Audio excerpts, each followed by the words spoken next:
1-7. When the buyer wants the listing agent. Limited representation and conflicts.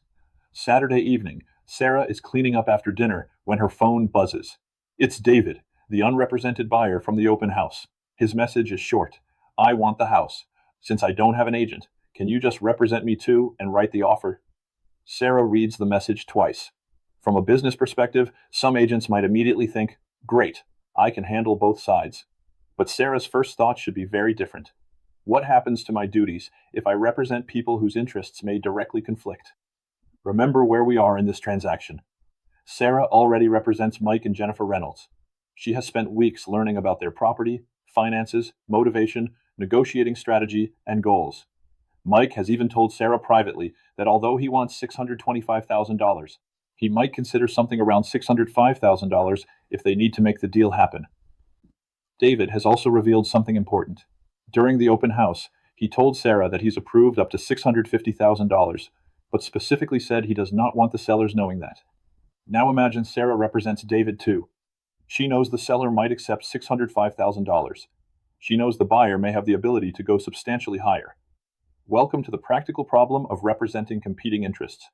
Arizona's commissioner's rules address this directly. AAC R4281101S provides that a licensee shall not represent more than one party in a transaction without the prior written consent of all parties. That requirement exists for a reason.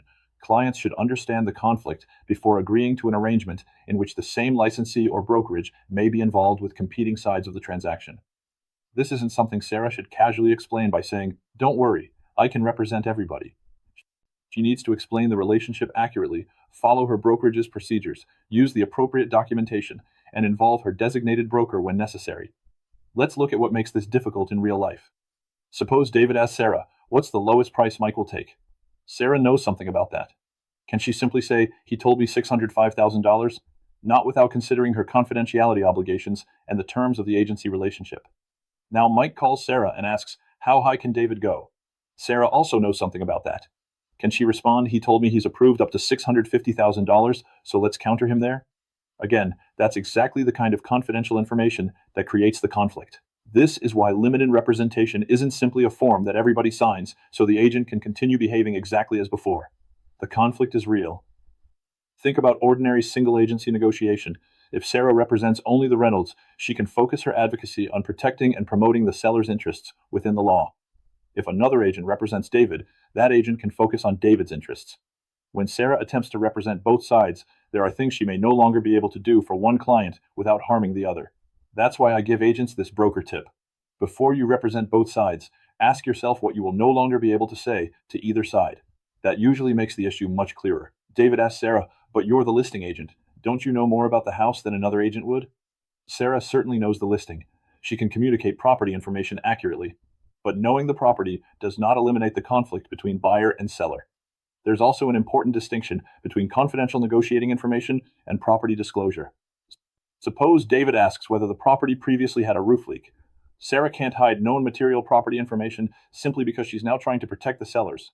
Likewise, limited representation does not mean every piece of confidential information suddenly becomes available to the other party. Those are different obligations. This is where many agents get into trouble because they confuse being fair with revealing everything they know. Fair dealing does not mean Sarah can casually disclose one client's confidential negotiating position to another. Sarah calls her designated broker, Michael. "David wants me to represent him and write the offer. I want to make sure we handle the agency correctly." That's exactly the call Michael wants Sarah to make before documents are signed, not after everybody is under contract and somebody complains. Michael walks Sarah through the brokerage's procedures and reminds her that the parties must understand what they are agreeing to. If limited representation is going to occur, it needs to be handled according to Arizona requirements, the brokerage's policies, and the applicable agreements. Sarah then explains the situation to David. David asks, "Do I have to use you?" "No," Sarah says, "you can obtain your own representation." That's important. The fact that David walked into Sarah's open house does not mean he has to hire Sarah, and Sarah shouldn't push limited representation simply because the arrangement might create additional compensation for the brokerage or licensee. Agency decisions should be driven by the client's interests, informed consent, the agent's ability to perform competently, and applicable law, not by the commission. David thinks about it overnight. Sunday morning, he calls Sarah. "I've decided I'm going to have my own agent represent me. Great. Later that afternoon, Sarah receives a call from Daniel Ortiz, David's buyer's agent. Sarah, I'm representing David Chen. We toured the Reynolds property again this morning, and we're putting an offer together. Now the roles are much cleaner. Sarah represents Mike and Jennifer. Daniel represents David. Each agent knows whose interests they are protecting. But the next challenge is already arriving. At 6:42 that evening, Sarah receives the offer. Purchase price $605,000. Seller paid concessions requested. Personal property requested. A short response deadline, and an inspection provision Mike immediately dislikes. Mike reads the first page and says, "Absolutely not. Just reject it." Sarah looks at him and says, "Before we do anything, let's read the entire offer." That's where we'll go in section 15. The offer arrives. Price is only one part of the deal. Online discussion 1. Sarah already represents the Reynolds, and David asks Sarah to represent him too. What is the primary concern? Answer. Sarah would potentially be representing parties with directly competing interests. Arizona's commissioner's rules require prior written consent before a licensee represents more than one party in a transaction.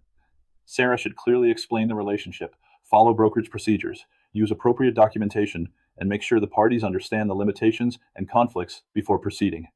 2. Sarah knows Mike may accept $605,000, and David has privately stated that he has approved up to $650,000.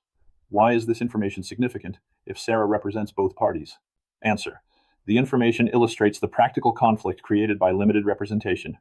Each client's negotiating position could benefit the other party if disclosed. Sarah must understand her confidentiality obligations and the limitations created by representing competing interests, rather than assuming she can freely use everything she knows to negotiate the transaction. 3. If Sarah enters limited representation, can she stop disclosing known material property information to David in order to protect Mike and Jennifer? Answer. No. Limited representation does not eliminate applicable disclosure duties concerning known material property information. Sarah must distinguish between protecting confidential negotiating information and satisfying disclosure obligations required by Arizona law and the circumstances of the transaction.